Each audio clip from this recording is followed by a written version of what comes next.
তুমি যে কৈছিলা কোনো নাই বুলি, তোমার বিহনে জীয়াই নাথাকিম কি জানি, তোমার বিহনে জীয়াই নাথাকিম কি জানি।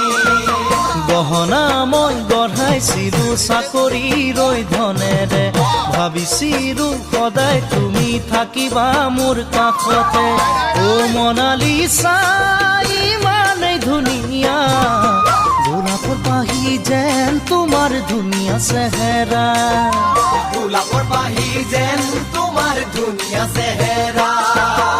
ইমান মৰম কেনেকৈ পাহৰি গলা, বিদায় পৰতে বাৰু জান ভাবি নাচালা।